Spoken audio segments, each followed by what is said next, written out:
Why?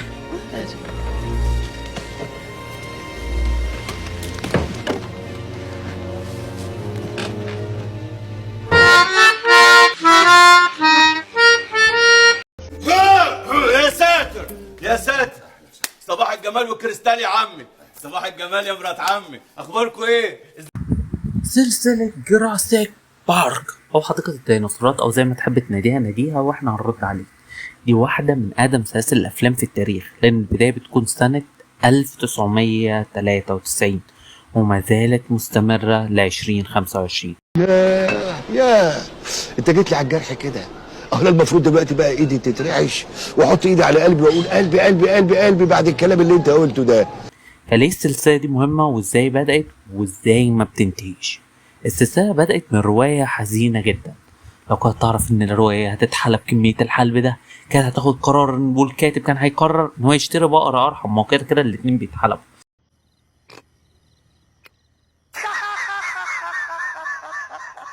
المهم إن الرواية بتنزل سنة 1990، بتكون عن راجل أعمال بيعمل جزيرة فيها ديناصورات مصنعة عن طريق DNA، ودي نفس القصة اللي المخرج العبقري ستيفن سبيلبرج أخد منها أحداث الثلاثية بتاعته، ومن هنا بدأت معانا سلسلة جراسيك بارك. يلا بينا. وأهمية الجزء الأول ده إن هو كان السبب في كل الإنجازات اللي سابقة عصرها في المؤثرات. أشكال الديناصورات اللي كانت حقيقية بشكل كبير وكانت ممتازة على وقتها. احنا بنتكلم في فيلم سنة 1993، والصراحة السلسلة دي انت مش هتصدق أشكال الديناصورات فيها لو عدت المشاهدة بتاعتها أكتر من مرة.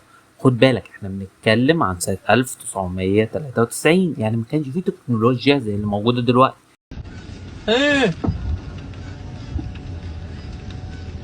تكنولوجيا.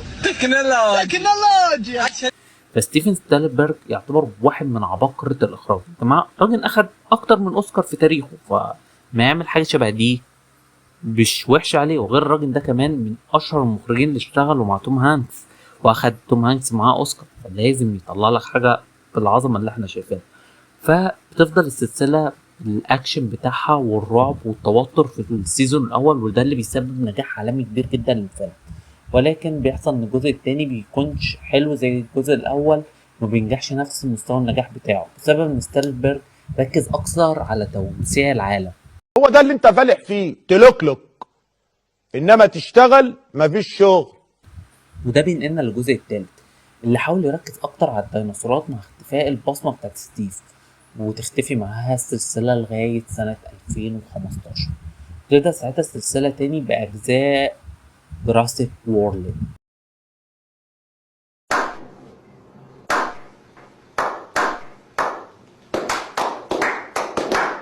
واول جزء اللي هو جراسيك وورلد، والفيلم ده انا حبيته بشكل كبير جدا. فيلم ممتع قوي، ويعتبر مركز اكتر على المغامره والاثاره والحركه، وقد ايه الديناصورات تبقى واضحه معانا، واهمل جانب الرعب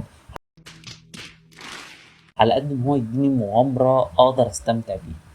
والصراحة الفيلم على قد ما هو ركز على الحاجات دي، وان هو حاول يعمل انعاش حلو للسلسلة، وفي نفس الوقت ما اهملش الاجزاء القديمة، فكافئ على التميز ده بنجاحه العظيم في شباك التذاكر، والناس رجعت شغفها بشكل كبير للسلسلة.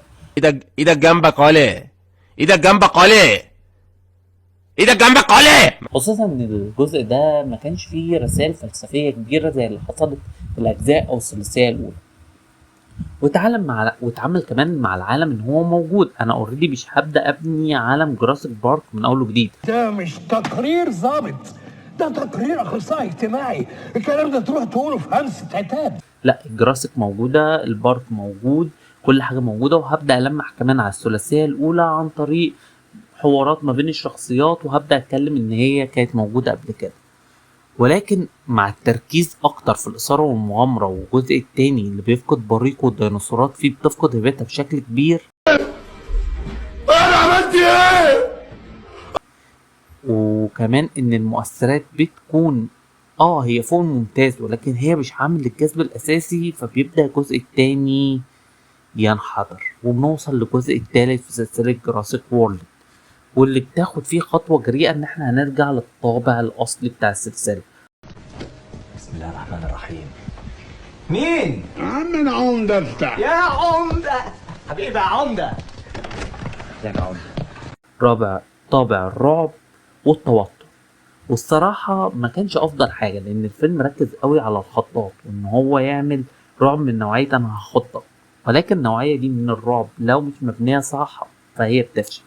وبناء عليه الفيلم اتحول من المغامرة للرعب النفسي والخضات والتحقيقات البوليسية كتير جدا واللي كان مبالغ فيه. انا ايه اللي مشاني وراك؟ ايه اللي مشاني وراك؟ ما انا كنت في حالي، فقرتني وجبت لي الفقر. وللأسف بيكون أقل أجزاء تحقيق الأرباح.